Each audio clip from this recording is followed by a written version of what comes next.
Hi, everyone. Welcome. I'm Dr. Elizabeth Alsop. I'm the Academic Director of the Communication and Media program here at the School of Professional Studies. I just wanted to welcome everyone to our first webinar of the semester, and the first in what we hope will be a series on careers in communication and media. And today I'm sitting down, I'm actually not literally sitting down, but I am talking with Sam Ford, who's the Director of Cultural Intelligence at Simon and Schuster. So first, I just want to say welcome, Sam, and thank you for joining us.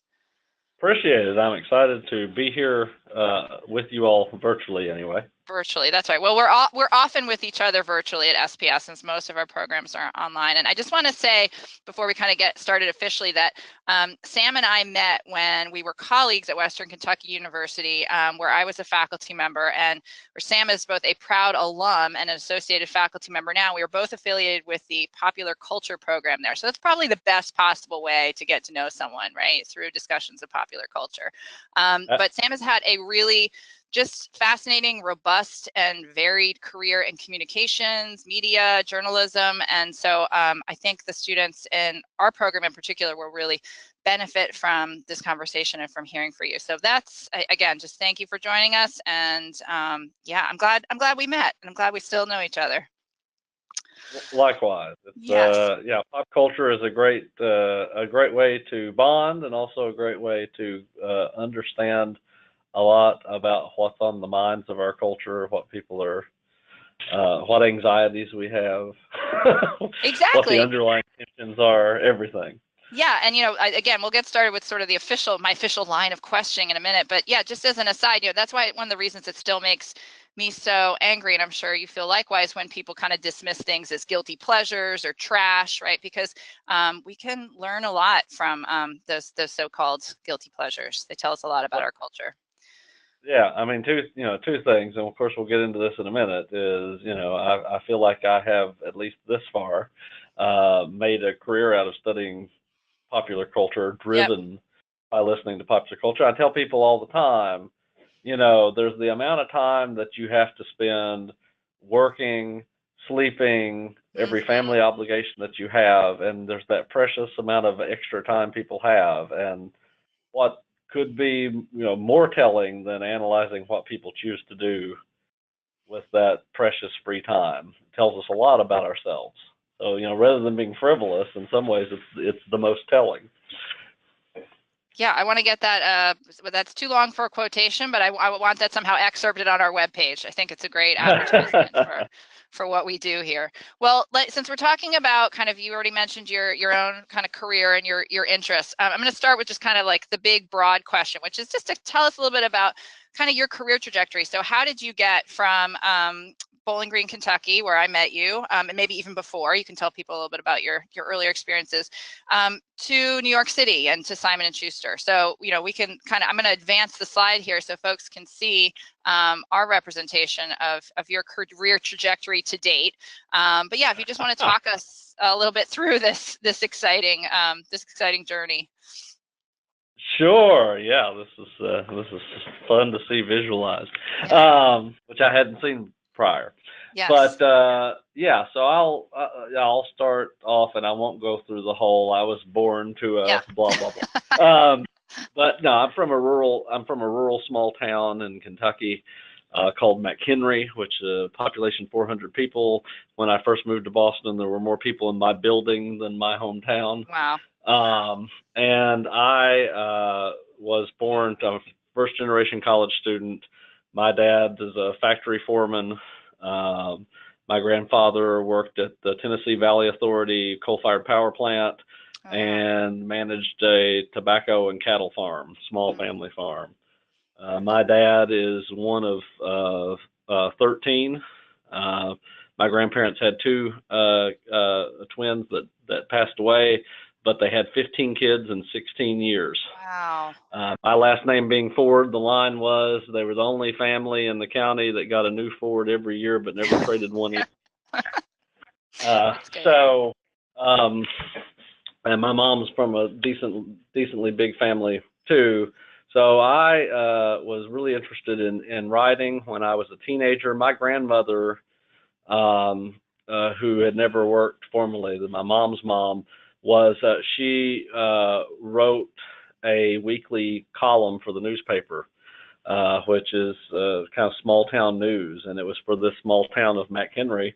Kind of, it'd be things like birthdays, a baby had been born to a family, whatever community news there was. She everybody in town called her, she collected it and sent a column in every week. And it was largely for people who moved away could keep up with what was happening back in their hometown. Yeah. And so when I was a teenager, my grandma got sick and asked me to take that over. And I started writing that and some other stuff for the local paper, including a private investigation serialized fiction story every week. And are those archived anywhere, Sam? Can we ever access those? Thankfully not. No, Okay. they're physically archived somewhere. That the paper didn't have a website back then. Yeah. This was in the 90s. And I wrote a column called Inside the Squared Circle about the happenings in the world of professional wrestling. So, and I decided to go to journalism school. So my trip, Western Kentucky University was about an hour from me, public university in Kentucky, but has a really known journalism program. I'd been volunteering at newspapers for years, and as a first-generation college student, it seemed like a very straightforward career trajectory. As you look at the rest of this graphic that you all put together, you can tell it didn't turn out that way. But as so often happens, right? Right. Yeah. But my idea had been, okay, you just you go to J school, you land some internships, you start writing as a staff writer, and you get to write for a living. Sounds great. Sounds good. I also, and this is a whole other path we go down, got married in high school. And so my wife and I, rolled into college married. In fact, I wrote a piece, and I don't know if it's online, for the WKU College Heights Herald about being a non-traditional student as a traditional student, because that's great. I had, I did go straight from high school to college, but it was a lot of people were very confused because I was married, and they knew that. And I also knew I needed to work my way through school, so I wrote, this time for pay, for local papers, and wrote. One of the papers told me write 6,000 to 8,000 words a week. I think they paid me 30, 35. I think it's 30 hours a week. Write 6,000 to 8,000 words a week. You have no editor. Go. Don't get us sued. Yeah. Those are nothing like really helpful parameters to. Right. Absolutely. It's like, otherwise it's kind of up to you. So I would, between my classes, go interview school board members about the meeting that was happening, and because I was at the college town, which is about an hour away, I was often doing all this by phone, and so that was a really interesting experience. And but the journalism world, as a lot of the media world was in just complete disarray. So this was just to give us a sense of time. This was probably early 2000s. It was, yeah. So I started, and of course, the world was in total disarray. So I started college fall of 2001. Wow. So, I was 3 weeks into college when September 11th happened. And then on the business model of journalism side of the equation, Craigslist had come, had come along while I was in J school, and the classified ad was under siege as a business part of the business model. A lot of these rural towns had the Walmart Supercenter come in, and a lot of the mom and pop businesses had gone out of business, and they were the staple advertisers. And so the folks in the journalism program, were started to be very candid. At the same time, as news organizations moved to the web, more free content. So we're expecting free content, and every TV station and radio station now had a website, and we're filing print stories. So the question of what's a broadcast journalist, a photo journalist, a print journalist, as they had been designated in journalism school, that was all shook up. And so being a first-generation college student, I thought, what is happening to this industry that I thought was such a sure bet? And at the same time, I had been taking classes that I really enjoyed in communication studies and in English. WKU was starting a film studies program at the time. And I decided to add on some majors, and I ended up with just a few, Sam, right? So how many majors did you end up having? I ended up with 4 majors and a minor. And I added the fourth. I think I may have told you this before. Yeah. I added the fourth when I realized I was only 3 classes away from having the fourth major, because Right. it So was an why not? interdisciplinary major. Yeah. So those But, your majors were your English, journalism, communications, and they had a mass, so I was communication studies, and then they had a mass communications mass major. communications. Okay. That was an interdisciplinary major that I added. So, And then a film studies minor. Yeah. And a film studies minor. Okay. So I really, and I was part of the honors program at WKU and had to write a thesis. So I decided to write my thesis on the world of professional wrestling. And the way my thesis was structured, I was a part of 3 different departments at WKU. So I had 3 pieces of my thesis, and each of them came from a different department. So from the English department, I did a very classic sort of character analysis of a pro wrestler named Mick Foley. Okay. From Long Island. Oh, and town-ish. Yeah. And it was, so it's basically, his career trajectory as a character, not as a human being, but his on-stage persona. His persona. How do you read that as one might a literary character's trajectory? How do we understand? And ultimately, the question was, what does this say about modern notions of masculinity? Yeah. Because he didn't look like a bodybuilder type like the Hulk Hogan. He didn't look like The Rock here pictured. Right. So. Yeah, exactly. And so what does his popularity say about notions of masculinity, and how can we follow his career trajectory and analyze him seriously like you might a character of proper literature? Then in the communication studies realm, I did a ethnographic study of pro wrestling fans by going to live events and interviewing fans either between the matches or getting their contact information and reaching out to them afterward to interview them. And it was really about how and why they participated in the show the way they did. So the premise was, and I only interviewed adult fans, but the premise was, if these people are going to a show, they know that the show is scripted, but they're participating in it from the stands as if they were at a sporting event. Fascinating. What does that mean, and what is this? What makes this appeal to them, and why do they pay money to go, in a way, go to this sort of participatory theater experience? And then from a mass comm or journalism standpoint, I wrote what was more of like a business analysis of what is it about the business model of World Wrestling Entertainment, which is a company based in Stamford, Connecticut, so just over the state line. They had, whereas the journalism business was in disarray, here was a company that had just gone public with a very niche, sort of came out of the carnival world, kind of P.T. Barnum style entertainment that was, a global phenomenon and seemed to be making record profits as a company.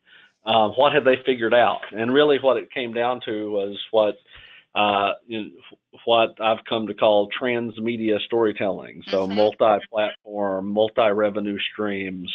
They didn't see themselves as a TV show. They didn't see themselves as a magazine company or as a video game company or as a live events company. They saw themselves as all those things, a merchandise company. And, whereas the business model of journalism, for instance, was almost entirely advertising based. Yeah. And so when the advertising model got disrupted, the whole business was in disarray. So all those kinds. Oh, sorry. Can I stop and ask you one question? I just kind of put on my professor hat for a minute. So I want to just sort of highlight 2 of the things you're saying, because I think they're things that I often try to convey to students. One is that, what you really did in crafting that undergraduate thesis was, you kind of took your personal fandoms and made them the subject of academic inquiry, right? And I think some students think that those 2 things are incompatible in some way. And so this gets back to what we were talking about initially, the way those 2 things can not only be compatible, but actually be really synergistic, right? And that some of the best work can come when it's driven by these enthusiasms that people may have been taught to feel are somehow not serious, right, pursuits. And I certainly faced that at WKU. Yeah. I remember Did you get in pushback from studying people?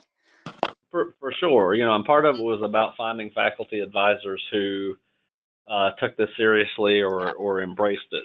And I had the good fortune to find some mentors who sort of helped me navigate the system. One of those systems was going through the Human Subjects Review Board Right. Oh, process, the the dreaded interview, IRB. Yeah. which I had a great fun with because, it's basically, for anybody who isn't familiar with this process, when you're doing research that involve human subjects, it's sort of getting approval. It's set up, especially, you can imagine in the hard sciences, situations you might find yourself in. But I had great fun with it, and there was an English professor who was my mentor through this process, a guy named Dale Rigby, Oh who yeah, I know Dale. you. He's the best. Yeah. And Dale and I had great fun with the Human Subjects Review Board Oh my process. I gosh. wrote on there, these subjects are at a pro wrestling show. I can't imagine my questions will do them harm. Yes, that's right. They might be harmed by the event itself, but not my line of questioning. Exactly. Yeah. But it was really, it was really fun. And one year as an undergraduate, I did a presentation that sort of proposed a wrestling match. But I did and I think Dale helped me put this together. But I proposed a wrestling match pitting WWE Chairman Vince McMahon against Shakespeare. Love it.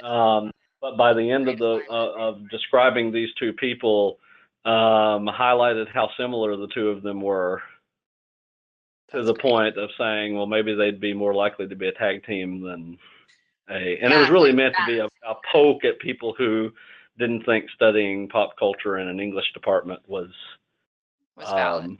Worthwhile. Well, and I think that what you said also illustrates something else that I think is really important, especially for undergraduate students, which is the importance of finding mentors. I'm so plural mentors, I think, because I think you mentioned sort of the significance of that. And I think, we don't have to get into it at this point, but I think that, from our previous conversations, I feel like you have this sort of singular talent for finding the people that you need to find, right? Finding mentors that you need to kind of further your own project. So we can talk about that now, or we could talk about it a little bit later, but I just wanted to highlight that for students. Yeah. Yeah, why don't we talk?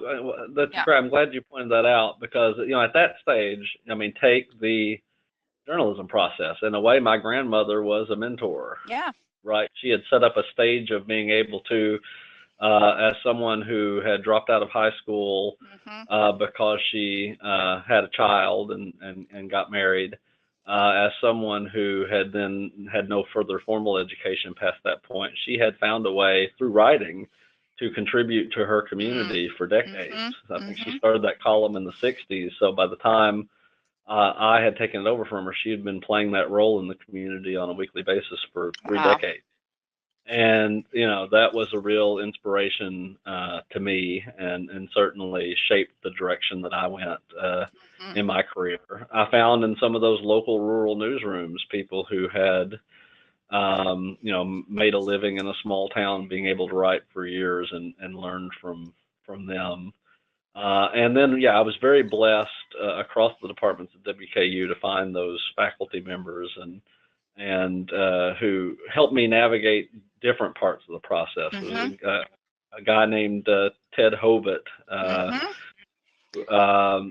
said to me, there are a lot of things that you can do with studying pop culture and media and entertainment, and you could stay in academia and study that, or you could take this approach and go different, and that really kind of opened up my mind that, I could, beyond, if being a journalist doesn't pan out, there are other things that I can do. I think I mentioned to you the other day, we had a guest lecturer come who was a superstar academic. I remember Ted telling me some academics even make 6 figures. What? And unheard of. By the way, we're not here at SPS, guys. Yeah. And it was a guy named Henry Louis Gates, African American professor at Harvard, who had come to WKU, and I had a chance to hear him speak, and I'd had a chance to talk with him a little bit, but had a couple of questions I really wanted to ask him.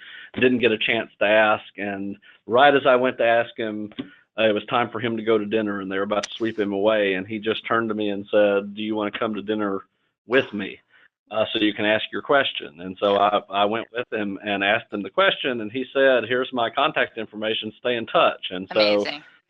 he would, I sent him an email and it would come in the mail. He mailed me a response. Oh my And, God. but it was that sort of, and in his case, I learned he's originally from West Virginia and yeah, had come from a more working class, so there were things we bonded over, and he helped me think about how to navigate maybe going to grad school would be an option. And because I didn't know what was going to happen in the media industry, and I thought, well, studying these questions for a while longer might help me figure out my footing. Yeah. And that's such a great example too, because I think we talked about this a little bit before too. I think one thing that's really important is that on the one hand, I think people do want to help. And I think that sometimes students can be hesitant about approaching faculty if they don't have a perfectly formulated question, or they feel maybe insecure or anxious. And, you don't have to sort of know the answer. That's why you're coming to talk to faculty often. So I think your initiative that you took in approaching, all of the mentors you did, and even just showing up for that event with Henry Louis Gates Jr. is important. But then, so I think that initiative is part of it. But then, I think students are often surprised by how much people do want to help. And I think it's important to kind of keep that in mind. Yeah, absolutely. And I often joke, I said my father was never one to pick up on on class lines very well, and would sort of have a conversation with anybody about anything. I remember, not to jump ahead, like when I first came to when I went on to grad school, and obviously you have the spoiler in here, I did go to grad school. So I was at MIT, and my dad came up, and first time he met my grad school mentor, started talking to him about his arrowhead collection, and my dad loves metal detecting, and so my dad's one of those never met a stranger types. And there's something I took away from that, which is, don't suppose that you're not worthy to talk to someone else, or that you don't have interesting things to share with them. And not that you shouldn't read social cues, but also don't be so determined by those social cues that you don't start having a conversation with somebody because you think they couldn't possibly be interested in what you have to share. That's a great takeaway and a great message. Well, since you mentioned grad school, I want to hear sort of how did you get from WKU to MIT? So, it was really knowing that I was unsure about this whole journalism path, and through conversations with my mentors, opened up the path more and more to, hey, maybe studying the media industry for longer, beyond what the 4 years at WKU, because I had my journalism degree. I could always, and I continued writing for local papers, but it was like, well, what else could you do? And so I really got interested in that question through going through the honors thesis process of figuring out where could you go to study pop culture. But I didn't want it to be film in particular. I wanted it to be more wide ranging than that. And so I got in my head that maybe American studies, there are PhDs in American studies, maybe that would be the place to go, or the thing to do. And there's this conference called the Popular Culture Association, and they accept undergraduates. The national conference accept undergraduates, and it was my first opportunity as maybe a junior to actually go, and ended up presenting on some of the work I was doing. It was actually about representations of women in professional wrestling. Ooh, interesting. Have you watched Glow, by the way? I'm just curious. I have watched Glow, and obviously this is the first year here in New York City in maybe 3 weeks, the first WWE WrestleMania main evented by a women's match. Wow, I did not know that. Okay. So I ended up applying. That was my first chance to say, hey, as an undergraduate, there were a room full of adults that showed up and were interested in hearing what it was I was working on. And that was another one of those light bulb moments, and who shared their email addresses with me and said, keep me up to date on how your research goes. And then you actually followed up, I'm guessing. Yeah. Oh, yeah. And absolutely. that's sort of like the next step. I think sometimes really that kind of follow through is important. Well, you know, and you find out if they meant it or not. Yeah, exactly, right? It's a very revealing moment.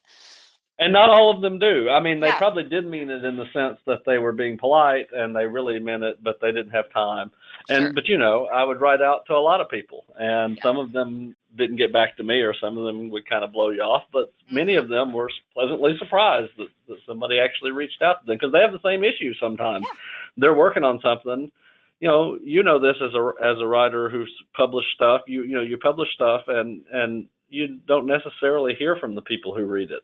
Yep, that's true. I know people, and that's the thing, people love to hear from people that have read their work, especially academics, because you guys might not realize this, but really no one is reading our work. I mean, it's a very small audience most of the time for academic publications. So if someone reaches out to you and says, hey, I read this chapter in your book, you're probably going to be thrilled and really excited absolutely. to know that an undergraduate is finding something you wrote useful. And that's actually how you connected with Henry Jenkins at MIT, right? You kind of contacted him about some book he had edited.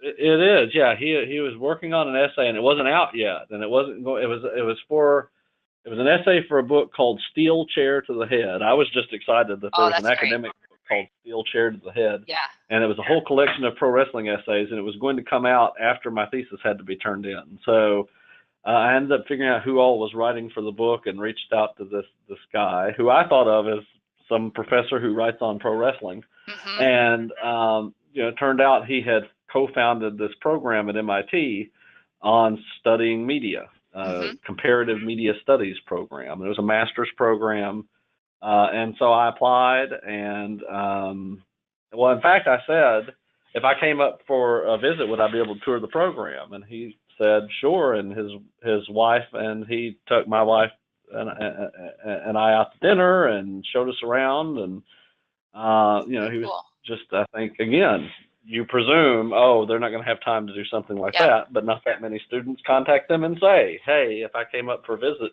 would you have time to meet me? And so I applied to all kinds of American Studies programs. I applied to 6 American Studies program, and then this program at MIT. Got turned down by everybody but MIT.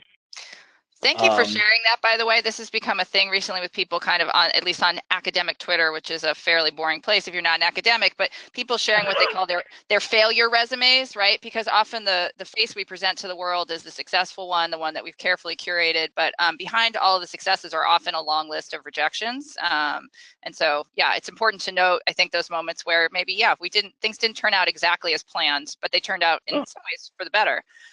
I almost didn't apply to MIT. I found out I'd applied or was working on applying to all these other places, and kind of found out that MIT had a program like this at the, toward the end of my thinking about grad school. And I'm so glad I did, obviously, but it's, it goes to that, could somebody, capable of getting MIT be turned down by the University of Minnesota and Boston University and, all those other schools? So it's so funny, the year that everybody turned me down except MIT. MIT was named the hardest college in the United States to get into. So funny. Yeah, there's like no logic to these things sometimes too. There's so much radical contingency. So I ended up graduated from WKU, walked the line. We went out to dinner with our families and had the U-Haul loaded and moved straight up to Boston. And you can tell this is a different time because it's 2005. Yeah. We moved to Boston on like the 6th of May, had enough money to have paid our first month's rent. Yeah. And sort of just said, oh, we'll have a job, surely. Fairly. Yeah. And so, I worked as a bank teller, and Amanda, my wife, worked at a bookstore.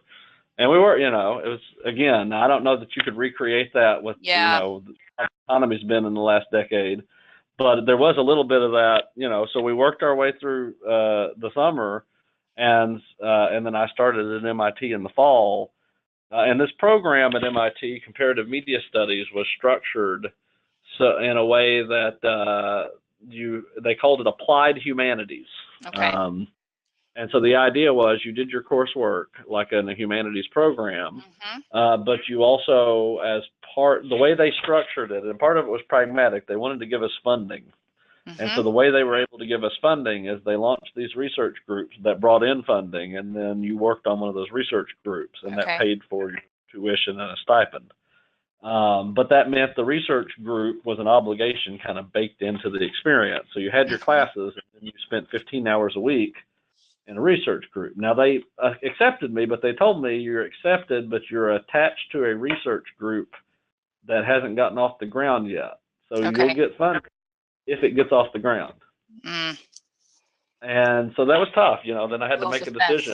Yeah. But it was very entrepreneurial. So if the startup gets off the ground, you'll have less, a minimal amount of student debt or less student debt, or you could have 2 years of MIT cost. That's a strong incentive. Yeah.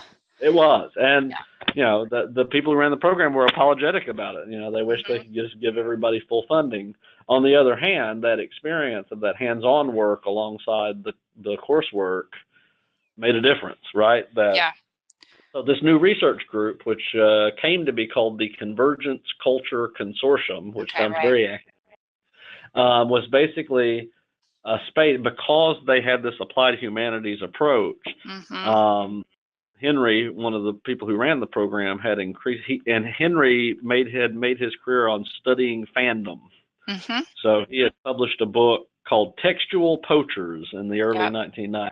Great book. And the book focused on understanding, how fans actively talk back to and make their own stuff with the intellectual property of the media product they're a fan of. And this was largely pre-internet, so he was looking at like fan fiction and fan conventions and these practices. And so as the internet came along, Henry's work got more and more attention from media companies and marketing companies that were suddenly seeing audience behaviors they really hadn't paid attention to before, which was that audiences don't just passively receive and consume. They have a lot to say.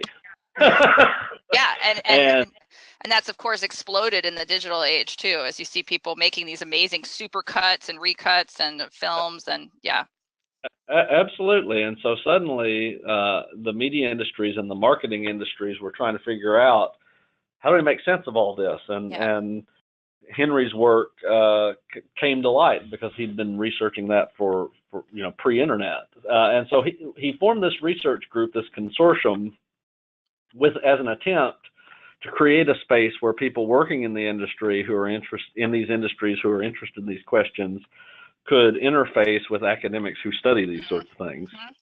And so there was a group of us grad students who were kind of put right in the center of all that. And so even before I started classes, I was, getting off work as a bank teller, changing clothes and running to take a meeting with Coca-Cola or Turner Broadcasting. And, I was a grad student media analyst with the Convergence Culture Consortium at MIT, or I was a part-time bank teller who was straight out of state undergrad school, Well, what I love got about married in high school. It's so great though, because I think we really overstate. I hate when people refer to kind of the real world as something in opposition to the academy, particularly here at CUNY. All of our students are working. We're living in the real world and going to school, right? There's really no distinction. So that idea that you in some ways got this really amazing opportunity to kind of integrate, your kind of career experiences with your academic ones early on. I think that clearly has been very formative for you because you've continued to do that in a really, I think, exceptional way.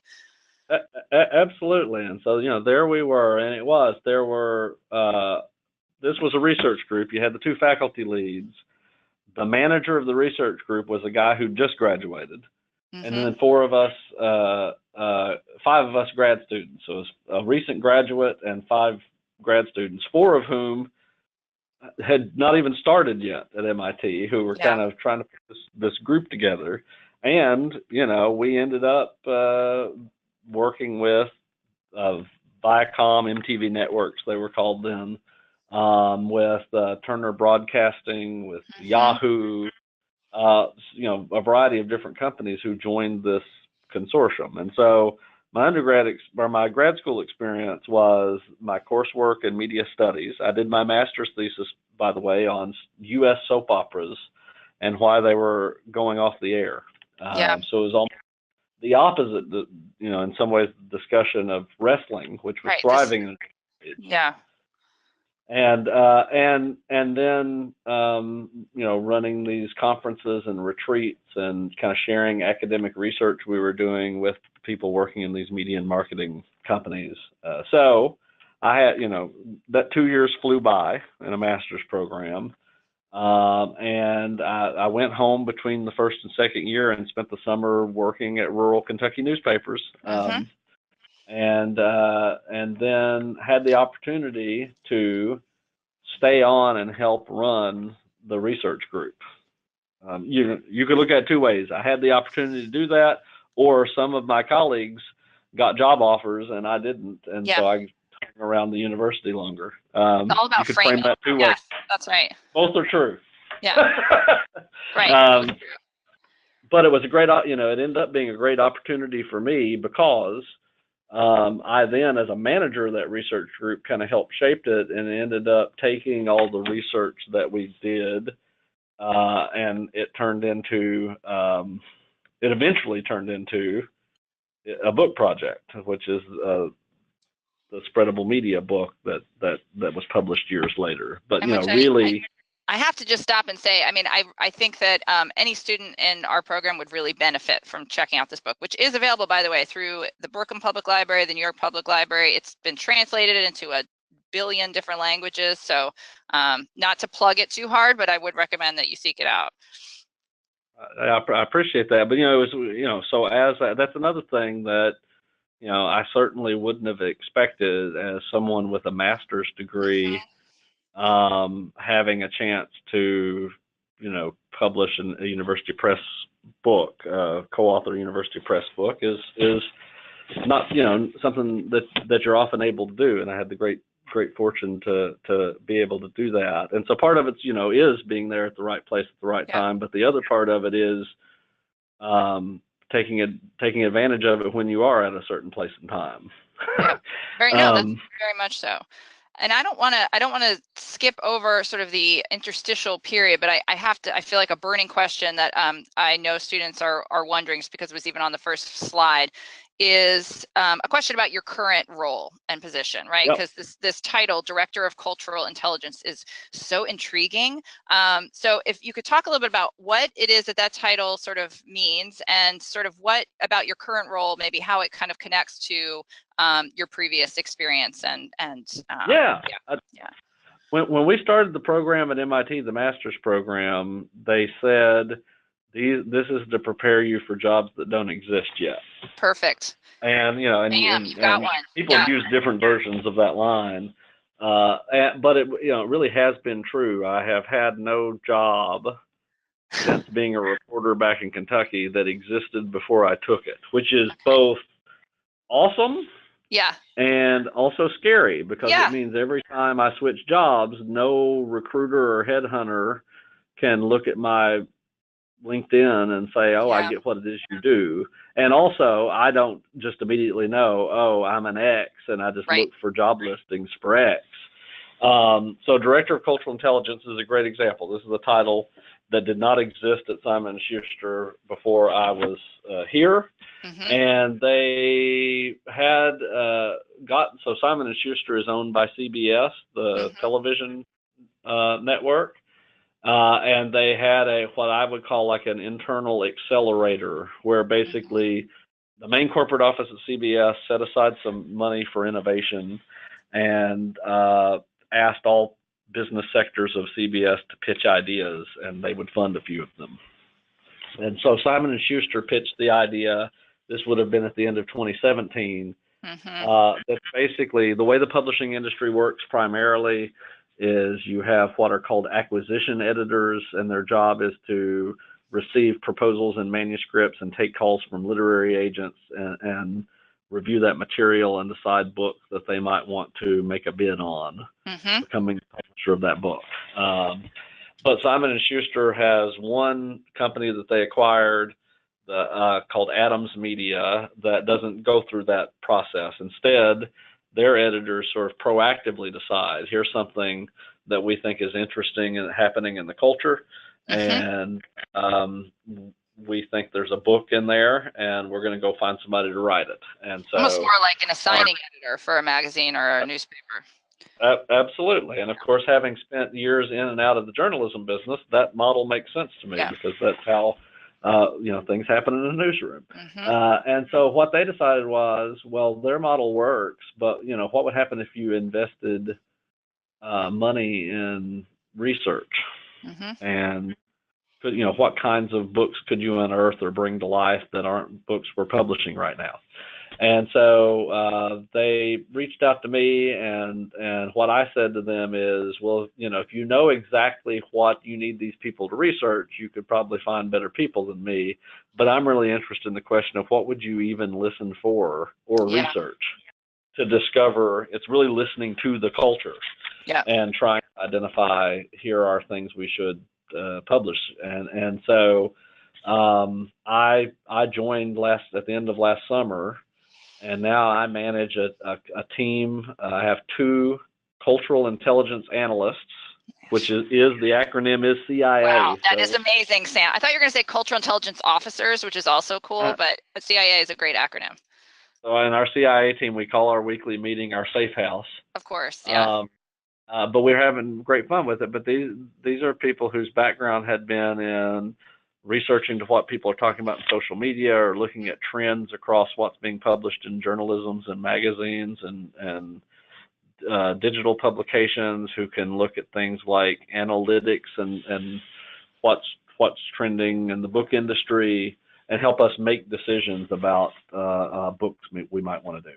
Yeah, and I love this phrase, listening to the culture, that you mentioned, just because I feel like, particularly in the wake of the 2016 election, there's been such a kind of fervor to figure, like, well, what's going on in the country? We don't even know, right? And there's this sort of like this sense of people, like, great confusion. But I love this idea of kind of listening and attentiveness. Well, and it's tough. Back to the, when I first started talking to them about it, we talked about things like listening to social media. It's like, well, you can do that in a very straightforward way and say, well, people are talking about X and it's trending, so you could do a book on X. But there's another way of doing it, which is to say, people are talking about things like X, Y, and Z. What are the reasons they're talking about X, Y, and Z? And can you publish books that speak to that deeper?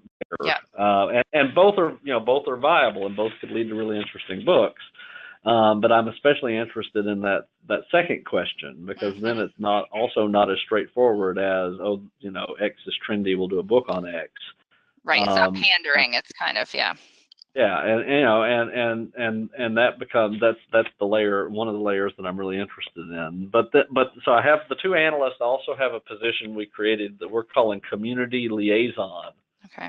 And it's basically, in the book industry, you have a way to market to people who read books, right? If you self-identify as a reader, then you may read book reviews and the newspaper and magazines, and follow kind of literary communities and spaces, and that's where a lot of the marketing and publicity is aimed.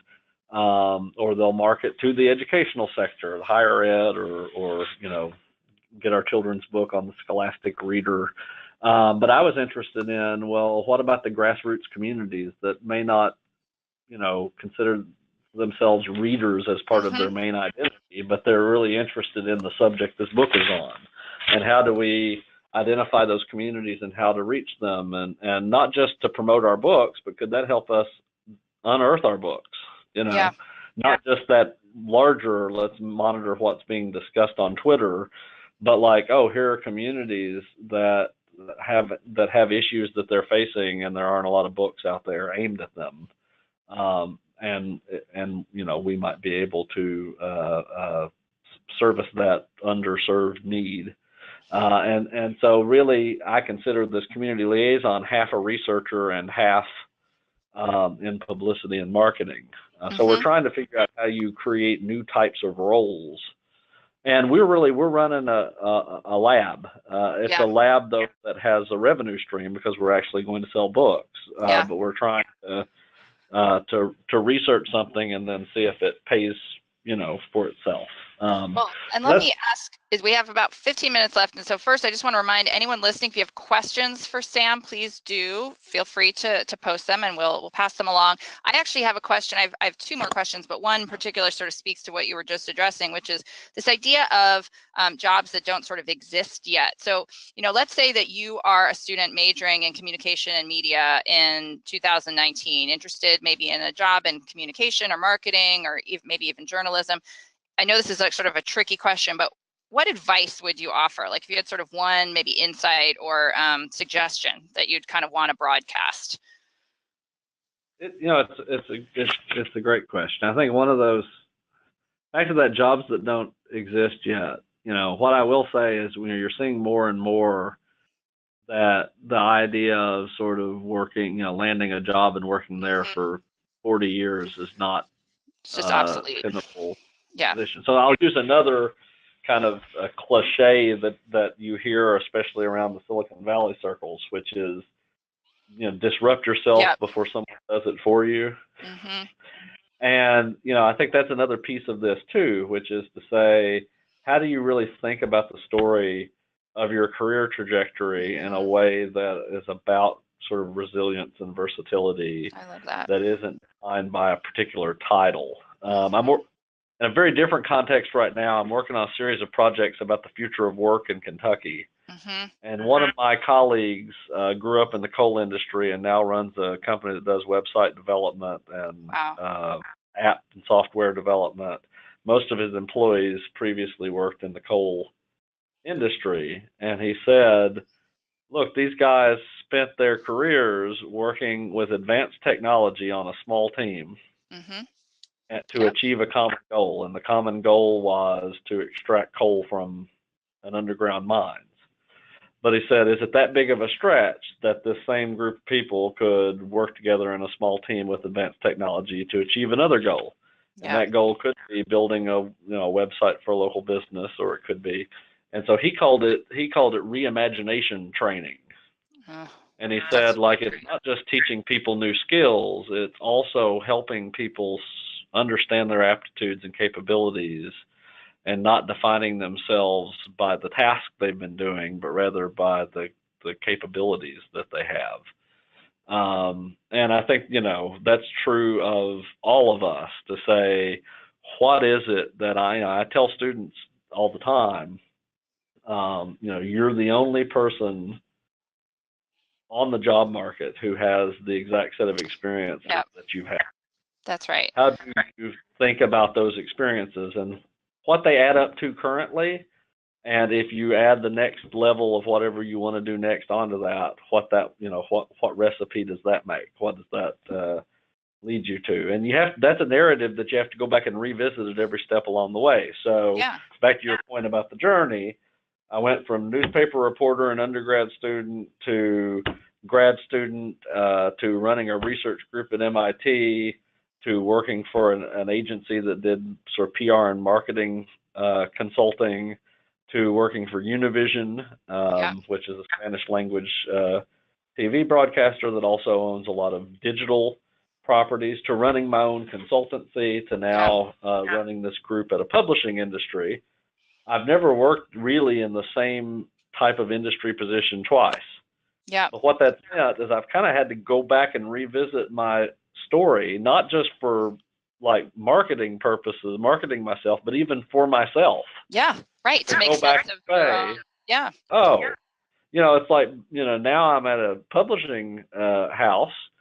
I remember, not that I've forgotten, I was an English major in college. Yeah. Well, and speaking that's of really English important majors, to what I'm doing now.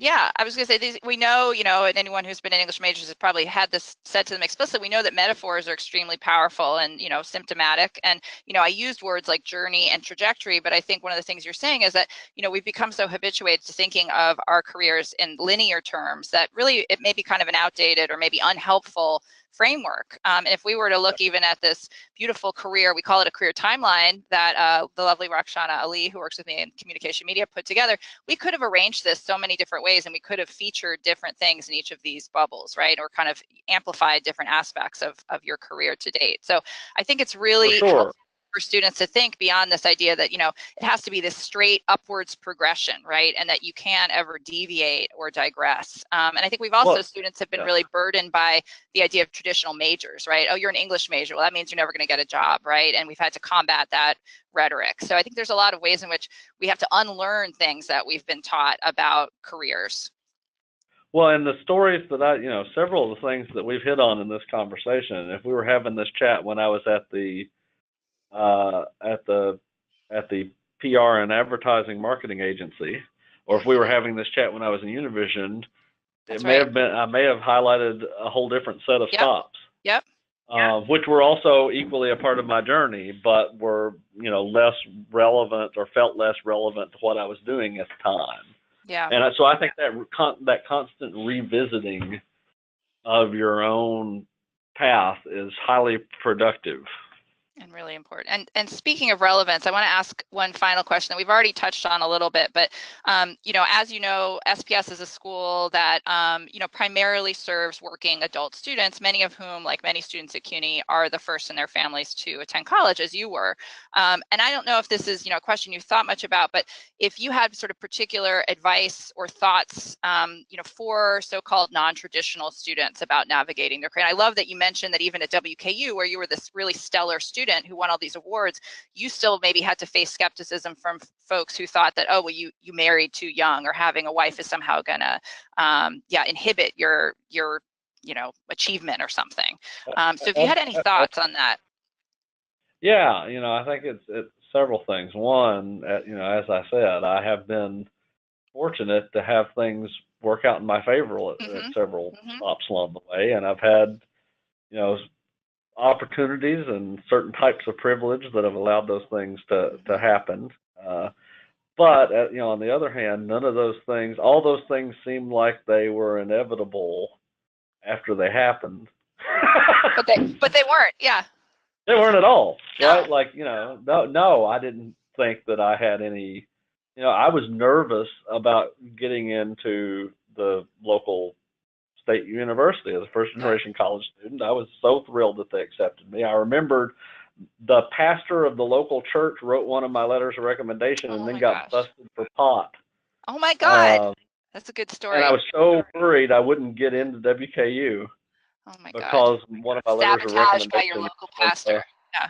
Exactly. And of course, looking back on it, that's not a story I've thought about in years, but at the time it felt like it could be the end of my dreams as I know it. And so, part of it's that sort of, hey, some of it is about, some of it is about being in the right place at the right time, and some of that's out of your hands. But there's a part of it that is in your control, and how do you make the most of that piece of it, and not to overestimate. It's, you have to come into each of these new spaces and suppose that the people who are there because they've learned something, and there's a lot you can learn from them. Yeah. But also at the same time, not supposing you don't have anything to contribute. Sometimes because you're coming into this fresh, you have a perspective to offer that they can't see. Yeah, that's right. And and you've got to own that piece of it and not be afraid in the right and respectful way to bring that up, and to say, as the only person who've had this exact set of experiences, because this gets back into the kind of diversity in the workplace piece of the discussion, is to say it's not about why it's the right thing to do. It's about why it's the great business thing to do, which is the more varied the set of experiences are in the room, the more you're able to see. Yeah, no, it's true. It's really true. And, just as a kind of one final add-on, I think I've shared this anecdote with stories before, but, I've guest lectured before at other institutions, including, like Princeton. And what I've noticed often is that there's really no qualitative difference in the students in a lot of ways. But what the difference is that, the students just have this confidence, particularly in terms of interfacing with adults, right? They know how to ask questions. They feel like they belong in the room. And I think you're right that, one should always be sort of respectful of the spaces into which you enter, but also confident that you belong there, and that you have something to contribute. Yes, and to understand that there are certain amounts of that, there are things that I've been able to do because I got into MIT. It's made a difference, and on the other hand, were the professors that I had at MIT leaps and bounds more talented than the professors that were my mentors at WKU? Absolutely not. Yeah. Right. Right. And so to understand, credentials aren't the only piece of this that matters. Being able to sort of, one of the great things about the current communication environment that we're in is you can sometimes end up in conversations with people, and before they know what you look like, have been in a room with you, you can end up on Twitter or in some other format in a back and forth conversation with them where it's your words and ideas and the way that you communicate that is the first thing they come to know about you. And they don't necessarily know in that context where you went to school or what jobs you've held in the past, and it's about sort of the insight you bring to the question they're tackling at the time. And you don't want to pass up those opportunities, because then it is about what you bring to the table and the discussion. It's one of the things I like about these departments where you're creating jobs where it's a title that didn't exist before, because there's also not a preconceived notion of who a candidate who fills this has to have this pedigree. Yeah. Well, and we have one question that has just come in, so maybe this could be our final question. And it's a student who is interested to know, she says she has a lot of different experiences, much like you, but they're mostly internships or volunteering gigs or kind of one-off things. I think this maybe comes, so she's just curious about sort of what to do with that. I guess it kind of comes back to that question of narrative and framing. Yeah, I mean, I think it's very much like an English major to say, I guess. Yeah. But but it is that sort of, you look at this trajectory and say, what is the story that I can craft? And by story, it needs to be, now it's the journalist in me. It needs to be a story that is true, that can be verified and backed up by facts. But you take that combination of experiences and say, how do you stitch that together in a way that accurately reflects what it is I can uniquely do because I've done this set of things? Yeah. And I think you'll often end up with, not only will that be a compelling narrative beyond what your resume, because that's what I see a lot of times when, receiving resumes for things, internships or jobs, is people hand you the resume and then they expect you to be able to do all the work of interpreting what this set of things mean.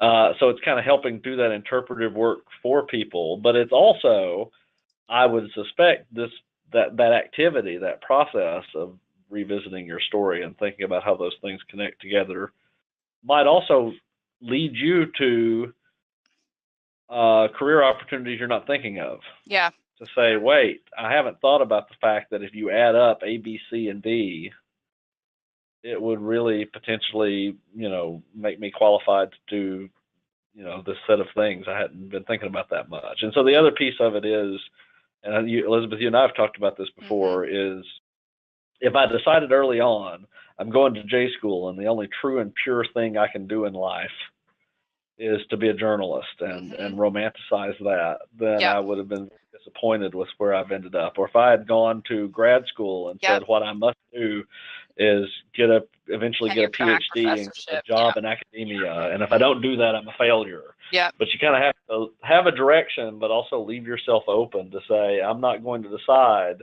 this is the only thing, the very specific thing I'm meant to do, and anything else is uninteresting, because most of the things I've gotten to do have been things I didn't expect to happen at all and wouldn't have even thought of.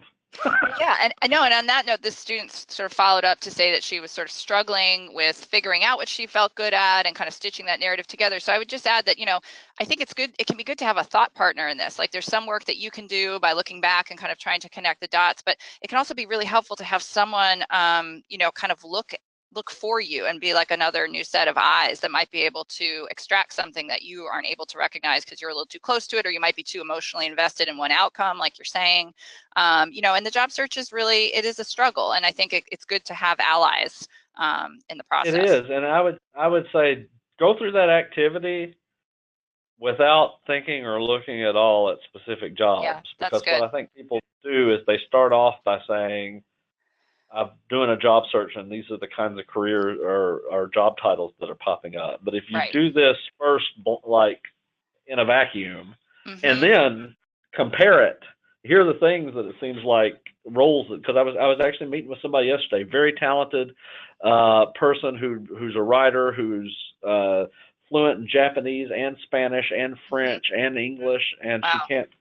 she's stuck trying to find a job. She moved to New York City because her spouse got a job, and so I used to work with her spouse, and we were meeting, and she said, I don't know what to do. And back to your point, that was the coffee we had, was basically, let's talk this through.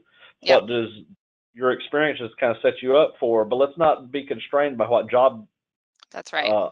searches you're seeing. Let's just talk about it in general, and then figure out where might that match up to jobs that are being offered. Or occasionally, yeah, and occasionally it might be, don't be afraid to ask for informational interviews at organizations that don't have a job open right now, to say, I want to learn more about what it is you do because I've done X, Y, and Z, and I'm interested in jobs that would allow me to do A, B, and C. Do you all even offer stuff like this? Who knows? You may end up in a conversation with somebody say, we don't hire anybody to do stuff like that, but maybe we should. Why don't we? Yeah, and there's a question here from a student she's interested in advice about going into nonprofit sector, but I think in some ways what you just said is really applicable across a number of different industries. Informational interviews, I think people tend to kind of like be dismissive or think, what is that really going to do? But I've literally, I know firsthand, I've had this experience, and so have friends, where you go have an informal coffee or an informational interview with someone, then your resume is on the top of their pile as they're thinking, we need a good person for X project. Oh, I just met with this great young woman, or, she'd be perfect for this. And so I think it's hard to get out of the mindset sometimes of, I just need any job. Let me just apply to everything I can find on LinkedIn. But I think having a more kind of holistic, less sort of, again, maybe outcomes oriented approach, and really thinking about what you can offer and sitting down and talking to people that you think it might be interested in what you have to offer, can be a really good first step. Completely agreed. And and one last thing I'll offer to that end as well, which is to say, life intervenes. Yep. A piece of advice I gave to somebody who's a former student and employee of mine, I said to him, you talk about what it is you'd ideally like to be doing. That has to be balanced against the realities of the bills that you need to pay. Yeah, especially in New York. Absolutely, especially in New York, and success in life often looks like kind of doing something that's in the vicinity of what you're interested in, and as close in the vicinity as you can get for the realities of that point in time. And that's what success often looks like. So it has to be sort of, again, not getting into this mindset of, I'm only successful at this if I achieve X. It's sort of, okay, here's where I've been, here's where I want to be headed. What's in that realm? What's in that ballpark that meets my needs right now? And right now is the other pivotal part of that. You're not, whatever you're doing at this next stage may or may not be what you're going to be doing 10 years from now, 5 years from now, or even next year. And getting more and more comfortable with that sort of, okay, what makes sense for this next bit. Well, and I think that's a very good note to end on. And we have, I wanted to just add that, we have our contact information up here on the slide, and we also shared your website, samforward.wordpress.com, which has a lot of information about Sam and about his publications. I actually just saw that someone's interested in the name of the book that I recommended, so we will make sure to get that out to you, but you can also find Spreadable Media and the links to it on Sam's website. People also just want to say thank you, and I want to say thank you, Sam. This has been a really great, generative, interesting conversation, and I know our students really appreciate it. Well, I appreciate it, and after what I've said, certainly don't hesitate to reach out to me, or if you're interested in things around the publishing industry and you want to take somebody up on one of those informational interviews, Okay, you may have someone taking you up on that, Sam. I hope you don't mind. All right. All right. Well, great. Well, appreciate Sam, thank you so much for joining us. And yeah, have a great rest of the day. You're not too far away from us here, so your experience. All right, no, you're right down the street. A gray, rainy day here in New York. Anyway, okay, thank you all for joining us, and thanks again, Sam. Thanks, appreciate it. Okay, bye-bye. Bye.